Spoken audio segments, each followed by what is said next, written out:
नमस्कार बंधु नमस्कार। आपण जानती कि नवमाधिपति माने भाग्याधिपति अर्थात धर्माधिपति क्यों घरे रहिले व्यक्ति संपूर्ण हतभागा होता है। से घर है अष्टम घर। लग्न ठारू आमे गणिबा 9 घर कौटी है से घर मालिक किए आउ से लोकटी से ग्रहटी जदि अष्टम थाए बा अष्टमाधिपति सह थाए बा अष्टमाधिपति दृष्टि थाए तेबे व्यक्ति संपूर्ण हतभागा। जेते बड़ घर पुओ हेले भी जेते सद्गुण अधिकारी हेले भी जेते उच्च शिक्षा लाभ कले भी ताकू लक्ष्मींकर करुणा पड़ेनी। तापरे ए अष्टमाधिपति जदि द्वादश थाए बा द्वादश घर अधिपति सांगे थाए बा यही 12 नंबर घर ग्रह दृष्टि थाए ताहले तार आय आउ व्यय प्राय समान रही जाए।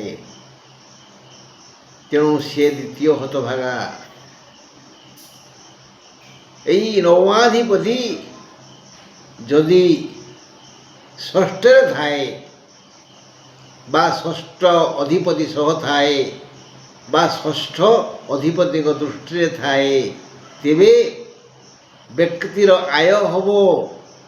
से आय खाली ऋण सुझीबारे जीव काम करिबा पई से रोजगार जेती करिवे ताठू बेसी खर्च हबो।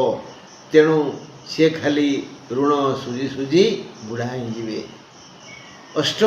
नवमाधिपति यदि तृतीय रहिबे तृतीयाधिपति सांगे रहिबे बा तृतीयाधिपति दृष्टि रहिबे तेबे से व्यक्तिर समस्त रोजगार को तार भाई भौणी छड़ई नहीं जीवे मागी नहीं जीवे झगड़ा कर नहीं जीवे बा भूलई नहीं जीवे।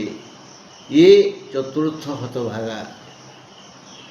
आउ नवमाधिपति यदि बृहस्पति आउ से केन्द्राधिपति आउ यही भली बुढ़ीआणी जालरे माछ माछी पड़ला भली पड़ी जाइछंती ताहले ये व्यक्तिर आखिरु लुह सुखेनी दुख दुख दुख माड़ी आसे।